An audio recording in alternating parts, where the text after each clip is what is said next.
राधे राधे मित्रों। इस वीडियो में प्रेमानंद महाराज जी ने इस बात को काफ़ी विस्तार से बताया है कि यदि आप इस एक बात का रात को सोते समय से पहले विस्तार में ध्यान रखते हो तो आपके जीवन में काफ़ी अंतर महसूस होने लगेगा। वीडियो को अंत तक देखें ताकि आप प्रेमानंद महाराज जी की इस बात को समझ पाए और अपने जीवन में उतार पाए। राधे राधे मित्रों। ये बात आप जरूर स्वीकार करें कि सोते समय आपको बहुत सावधान रहना है। और प्रायः गलती सोते समय करते हैं उपासक की कोई प्रपंच की बात याद करते हुए या मोबाइल देखते हुए या कोई गंदी चेष्टाओं का आपकी रात बेकार चली जाएगी। अगर गंदी चेष्टा हो गई तो सुबह भी बेकार हो जाएगी, दिन भी बेकार हो जाएगा, निरुत्साहित हो जाओगे। सोते समय आपको समय नहीं देना व्यर्थ चिंतन का। उसी समय विषय चिंतन होता है, उसी समय विषय भोग की आकांक्षा जागृत होती, उसी समय विषय देखने की इच्छा होती। मोबाइल है तो जिस समय आप अपनी शैया पर जाएं स्विच ऑफ कर दें। उसमें मैसेज घंटी आने का कोई भी रास्ता मत रखें। मान लीजिए आप उपासक हैं भगवत प्राप्ति के, 30-35 वर्ष ये नहीं था तो सब मर नहीं गए थे।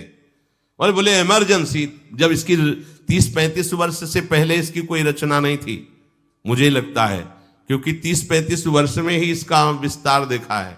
नहीं तो कभी किसी के पास मोबाइल नहीं। कोई बड़े अधिकारी तो इतना बड़ा वो, इतना बड़ा वाला वो ऐसे रखते थे।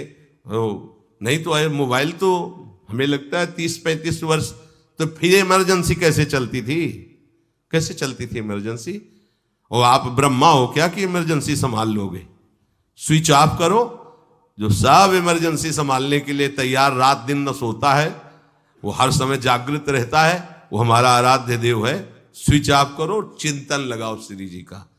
ये जो रात्रि के शयन के समय मोबाइल में इधर उधर दृश्य देखने हैं, अपने सर्वनाश का बीज बोना है। मान लो, हमारी प्रार्थना मान लो। ये उस समय मन आपको परेशान करेगा जब कमरे की सिटकिनी अंदर से बंद होगी। सबसे प्रार्थना है रात्रि के शयन के समय। तो बोले फिर ठीक है 10 बजे तक देख लेंगे मोबाइल, इसके बाद शयन के समय भजन कर लेंगे। होगा ही नहीं। क्या तुम देखना चाहते हो? प्रिया प्रीतम के सिवा और कुछ क्या देखना चाहते हो? वो तो सुभग सुंदरी सहज सिंगार, सहज शोभा सर्वांग प्रति सहज रूप वृषभानुनंदिनी। हमारी स्वामिनी जी की सुंदरता छुपाने के लिए आभूषण पहनाए जाते हैं। औरों को तो आभूषण सुंदरता बढ़ाने के लिए, यहां छवि के छिपाए को ऐसे के दास होके क्या देखोगे मोबाइल में? क्या देखना चाहते हो? वासना की क्रीड़ा, और तुम उस क्रीड़ा को देखना चाहते हो? परमार्थ के पथिक हो। देखना है तो प्रभु को देखने की वृत्ति रखो, अन्यथा मूंद लो आंखें। प्यारे, महान फल प्राप्त करोगे। सबसे प्रार्थना है एकांत में मोबाइल रूपी दुश्मन से बचो। क्योंकि जब आप गंदी बात कहीं देखोगे तो आपके अंदर वैसे ही चिंतन बनेगा। वो ऐसे ही लगेगा मैं भी ऐसा करूं, मैं भी ऐसा भोगूं, मैं भी ऐसा देखूं। मान लीजिए आप, जब हमारे शास्त्र कहते हैं कि पशु पक्षियों के मैथुन को भी नहीं देखना है, अगर ऐसा एक बार दृष्टि पड़े तो मानसिक प्रणाम करके दोबारा दृष्टि ना देना। और आप मोबाइल में ऐसी चेष्टाएं देखोगे, कैसे आप भगवत भजन करोगे? कैसे भगवत प्राप्ति का उद्देश्य रख पाओगे? ये कलयुग की बहुत महीन चाल है कि उसके बिना काम नहीं चलेगा और हम तुम्हें काम से युक्त कर देंगे। इसके बिना काम चलेगा नहीं, तुमको रखना पड़ेगा। और जब तुम इसे रखोगे तो हम काम अपना कर लेंगे। कलयुग ने कहा हम अपनी व्यवस्था बना लेंगे। यहां कह रहे जब आप नींद में जा रहे हैं तो बिल्कुल मानो मृत्यु शैया पे जा रहे हैं। आपको उस समय नाम जप में बहुत ध्यान देना है, कहीं मन बहक ना जाए। तो क्या होगा, 5-6 घंटे जो आप लेटोगे ना, वो भी भजन हो जाएगा। हमारा जो सततम योमाम स्मरति नित्यशा है ना, ये पूरा हो जाएगा। नहीं, उस समय हम सो जाएंगे तो हमारा 6 घंटे का वियोग हो गया, 6 घंटे भजन रुक जाएगा। और ये 100% पक्की बात अनुभव की कहते हैं। यदि सोते हुए भजन करोगे तो जगते, कई बार तो पकड़ा है कि अगर आधे पद में बेशुद्ध हो गए तो वो पद पूरा जगते ही शुरू हो गया है। मतलब बीच में स्थिति भागवती की रही। जैसे बेहोश करते समय हमने कहा था जब ऑपरेशन के हमें बता देना, तो उनका बाबा अब इंजेक्शन लगाने वाले हैं, तो वो 1 मिनट हमें केवल दीजिए, अपनी चित्तवृत्ति। तो जब होश आया तो वही पहले चिंतन चल रहा था, वही चिंतन। जैसे सोने के समय बेहोश हुए तो जगने के समय वही चिंतन, ऐसे ही इंजेक्शन से जब बेहोश हुए और जब होश आया तो वही चिंतन चल। बहुत बड़ा चमत्कार अभ्यास का है। नींद खुले तब से लेकर गाढ़ नींद आने तक स्मरण में कभी रुकना नहीं। और आपको एक छूट दे रहे हैं। कभी कभी क्या होता है कि एक मंत्र में, एक नाम में जैसे बहुत देर अभ्यास करते हैं तो मन उबने लगता है। इसका स्वभाव है, ये अनुभव की बातें कहते हैं। इसका स्वभाव है नवम नवम, नहीं तो ये मतलब, तो इसको हम लोगों ने कैसे फंसाया है। जैसे गुरु मंत्र जप रहे, अब 2-3 घंटे लगातार गुरु मंत्र जप, अब इसको उबन बढ़ी, अब ये छोड़ रहा है, बीच बीच में पता चलता है छोड़ना चाहता है, छोड़ रहा है, तुरंत इसको नाम में फंसाया।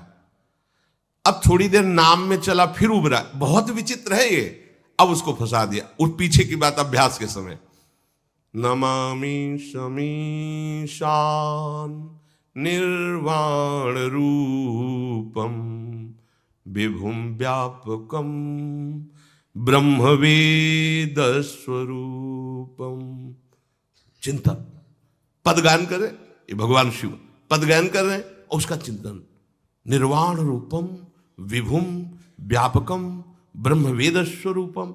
अब अपने यहां अवसर है, सुंदर सुंदर कोई पद गुरु मंत्र जब करते हुए मन जब उमने लगे, राधा वल्लभ श्री हरिवंश, राधा वल्लभ श्री हरिवंश, राधा वल्लभ श्री हरिवंश, इसमें भी उमने लगे, शुरू कर, जोई जोई प्यारो करे सोई मोही भावे, भावे मोही जोई, इसमें भी उबले लगे।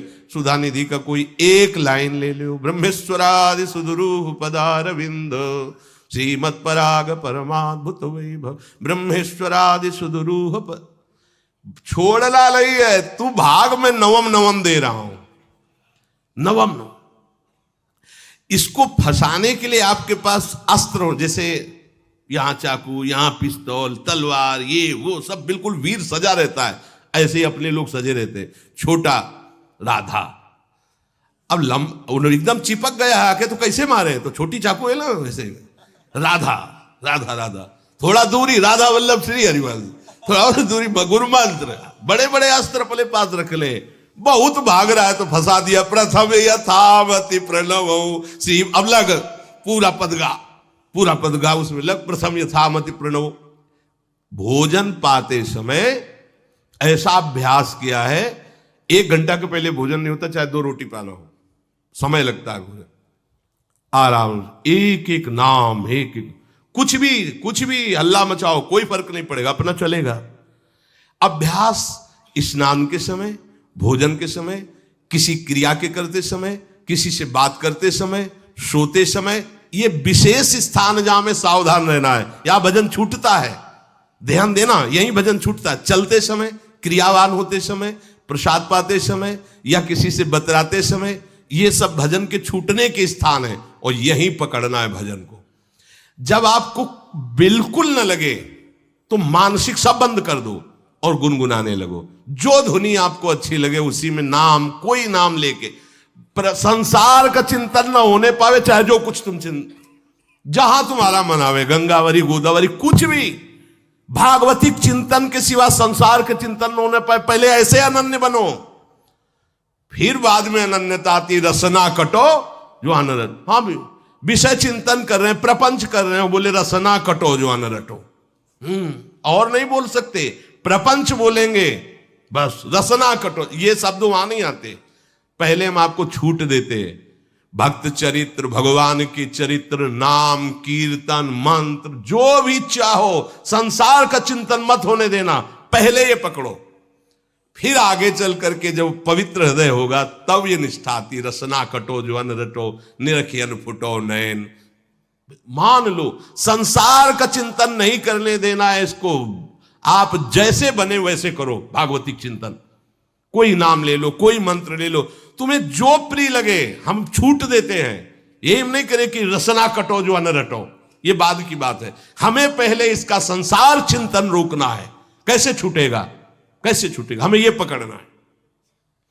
नहीं तो निष्ठा की बात, जो हरि नाम जगत त्रिशिरोमणि वंश बिना कब हूं, हरिवंश बोलेंगे नहीं, हरि बोलना नहीं है, हरि बोलना नहीं, क्योंकि जो हरिनाम जगत त्रिशिरोमणि वंश बिना, हरिवंश बोलना नहीं है क्योंकि प्रपंच में रति। तो क्या करो, जो तुम्हें प्रिय लगे पहले उसे पकड़ो।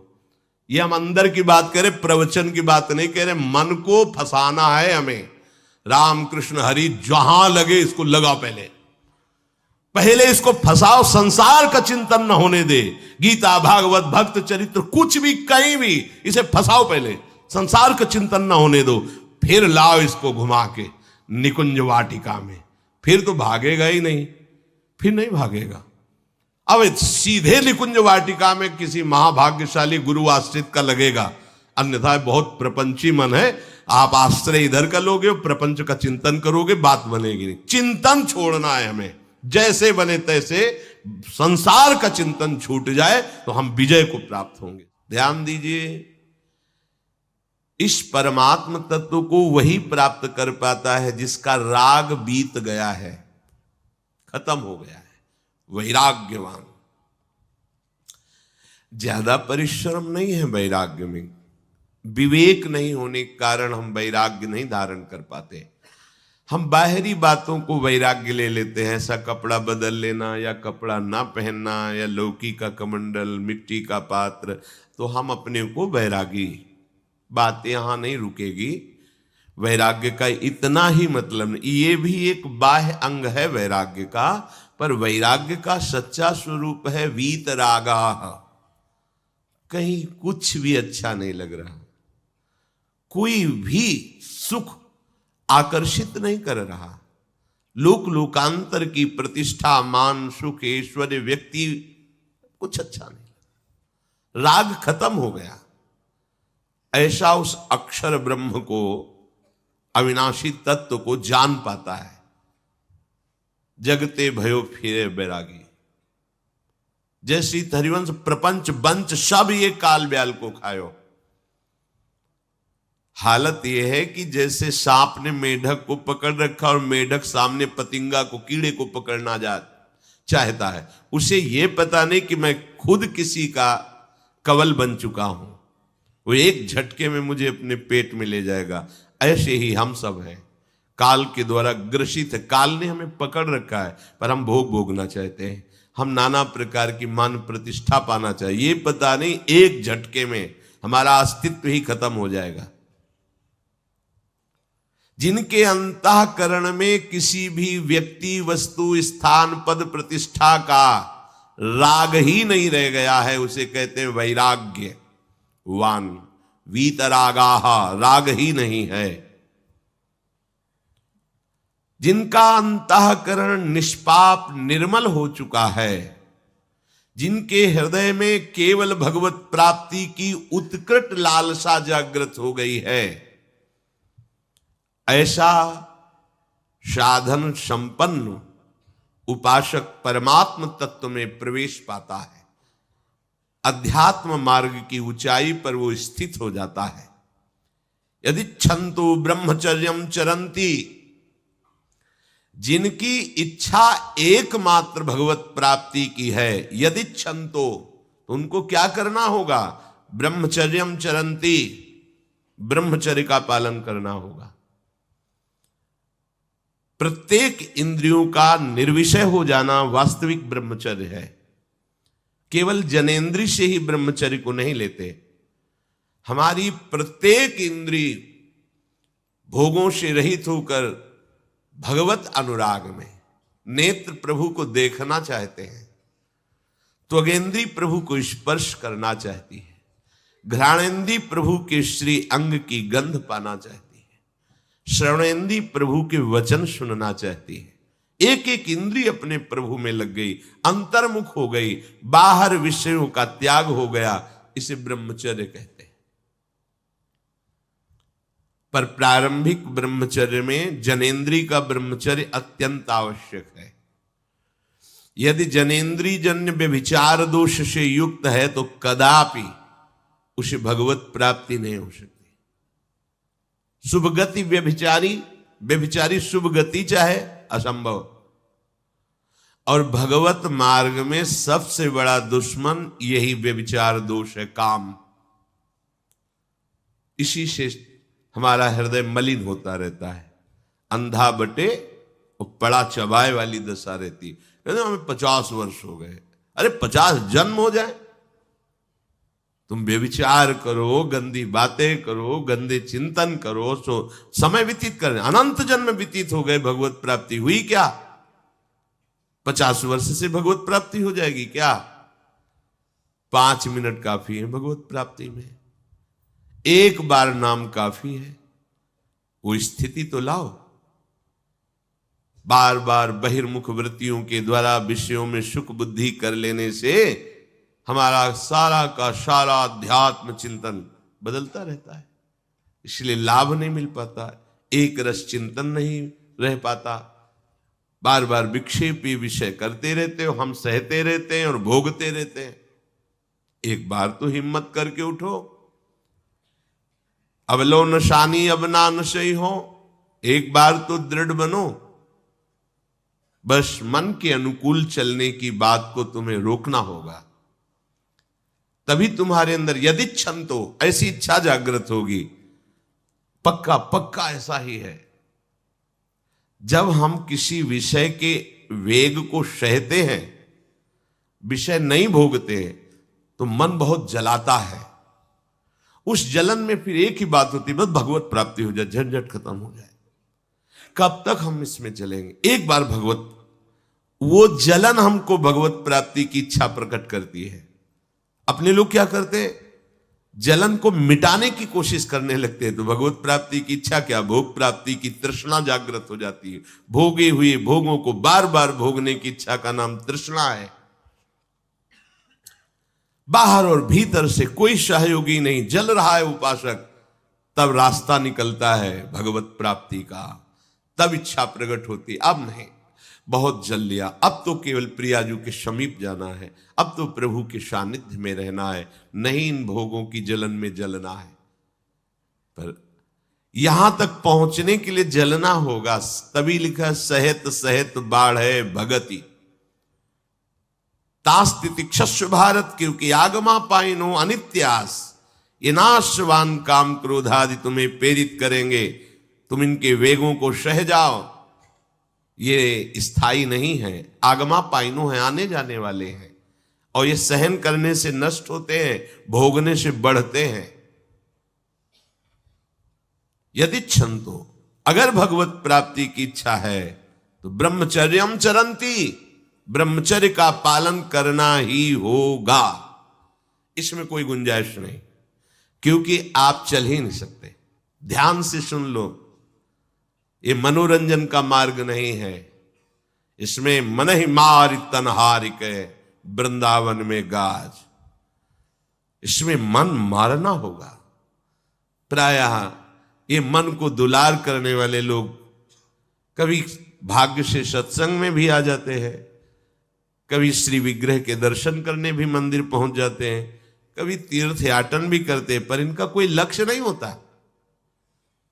आज सुन लिया सत्संग, बढ़िया है, लक्ष्य नहीं होता। यहां लक्ष्य वालों की बात हो रही। यदि क्षंतो, यदि तुम्हारी ऐसी इच्छा जागृत हो रही किसी जन्म में भगवत प्राप्ति करनी, तो ब्रह्मचर्यम चरंती, आप सच्ची मानिए, जिसके निकालने में तुमको सुख की अनुभूति हो रही, उसको रोकने में कितनी सुख की अनुभूति होगी। उन्मत्त हो जाओगे, बहुत जल्दी आपके सारे के सारे करण भगवदाकार होने लगेंगे यदि आप ब्रह्मचर्य का पालन करेंगे। शरीर स्वस्थ, हल्का, मन प्रसन्न, नींद आदि पर विजय, कितने गुण ही गुण। और ब्रह्मचर्यहीन आलस्य, प्रमाद, भोगों का चिंतन, मन का डिप्रेशन में पहुंचना, कमर में दर्द, टांगों में दर्द, सर में दर्द, घबराहट होना, बिना किसी कारण के मन भयभीत हो रहा है, भोजन अपच हो रहा है, बिना किसी प्रक्रिया के वीर्यनाश हो रहा है। बिना किसी प्रक्रिया के। काहे को मृत्यु स्वयं स्वीकार कर रहे हो? ये मृत्यु है। चाहे भगवान दत्तात्रेय जी बोल रहे हैं या भगवान कपिल देव जी बोल रहे हो, जब उपासक को संबोधन करते हैं भगवत प्राप्ति के लिए तो कहते हैं कि इस भोग वृत्ति को साक्षात मृत्यु रूप देखो, ये मृत्यु है तुम्हारी। जब शरीर राग त्यागना है तो तुम शरीर से भोग भोगोगे तो आसक्ति शरीर की पुष्ट होगी, आसक्ति भोग सुख की पुष्ट होगी, है नहीं? कितने दिन शरीर रहेगा, कितने दिन भोग रहेंगे? विचारवान बनो। ब्रह्मचर्यम चरंती, ब्रह्मचर्य का पालन करो। उपासक जो ब्रह्मचारी होता है उसका खिला हुआ चेहरा रहता है, जैसे कमल खिला हुआ। बिना किसी कारण के उसकी मुख मुद्रा में प्रसन्नता होती है। जो ब्रह्मचर्यहीन होता है बुझा हुआ चेहरा होता है, तेजहीन, बिना किसी कारण के वो शोकग्रस्त लगता है। बैठा है, आपको लग रहा है शांत है, लेकिन आप चेहरे को देखो, वो एक शोकग्रस्त है, कुम्हलाया हुआ चेहरा, अशांत चेहरा। मुख प्रसन्न, तन तेज विराजा, यह है ब्रह्मचर्यम चरंती, भगवत आराधन संपन्न उपासक का। जैसे आग में पैर रखते हुए कोई चले तो कैसे चलेगा, ऐसे ही ब्रह्मचारी की पहचान है। इतनी स्फूर्ति उसके अंदर होती, जैसे आग में चलने वाला पूरा पैर नहीं रख पाएगा, अगला कदम रख देगा क्योंकि ताप लग रहा है, ऐसे उसकी स्फूर्ति होती पैरों में। उसकी आंखें एकाग्र रहती है, चंचलता इधर उधर या बार बार झपकना यह विषयी पुरुष का लक्षण है। बार बार पलक झपकना यह विषयी पुरुष का लक्षण है। इधर उधर ताक झांक, चंचलता, ऐसा बैठे तिनका तोड़ रहा है, पैर हिला, ये सब विषयी पुरुष के लक्षण है। ये तो बिल्कुल साधारण स्पष्ट दिखाई देता है आदमी विषयी है या ब्रह्मचारी, एक सेकंड में लक्षण होते हैं। आपको जब भगवत मार्ग का अवसर मिला है तो गृहस्थ हो, संतान हो गई, ब्रह्मचर्य से रहो। नहीं चाहिए संतान तो भ्रूण हत्या, गर्भ हत्या जैसे महापाप करने की क्या जरूरत है? उसी वीर से संतान उत्पन्न होती है जिसको आप नष्ट कर रहे हो, जिसको आप ऐसे पानी में बहा रहे हो, व्यर्थ फेंक रहे हो, तो उसको भ्रूण हत्या का पाप लग रहा है, तो तुमको पुण्य लग रहा है, वीरपात कर रहे हो तुम्हें भी वही हत्या लग रही है, क्योंकि उसमें वही जीवात्मा है जो मां के गर्भ में जाके बालक रूप धारण कर लेती है, उसको तुम नष्ट कर रहे हो। पर बुद्धि भ्रष्ट हो गई है, समझ में नहीं आता, व्यर्थ में वीरपात करते हो, व्यर्थ में। तुम्हारा भजन बनेगा, तुम अध्यात्म के योगी बनोगे, मजाक है अध्यात्म का मार्ग। होश में हो जाओ, ये मन के दुलार को बंद करो। जब तक इच्छा ही नहीं भगवत प्राप्ति की तो फिर तुम कैसे भगवत प्राप्ति कर पाओगे? भगवत प्राप्ति की इच्छा कैसे होगी जब तुम्हारी इस तरह से निंदनीय वृत्तियां हैं? इंद्रियों को दुलार कर रहे हो, मन को दुलार कर रहे हो, भगवत प्राप्ति चाहते हो, आचरण नीच और चाहते हो उच्च पदवी। सावधान हो जाओ। दोस्तों, अगर आपको ये वीडियो पसंद आई हो तो वीडियो को लाइक करना, चैनल को फॉलो करना और वीडियो को शेयर करना ना भूलें। और राधे राधे कमेंट में ज़रूर लिखें और अपने विचारों को भी अवश्य बताएं।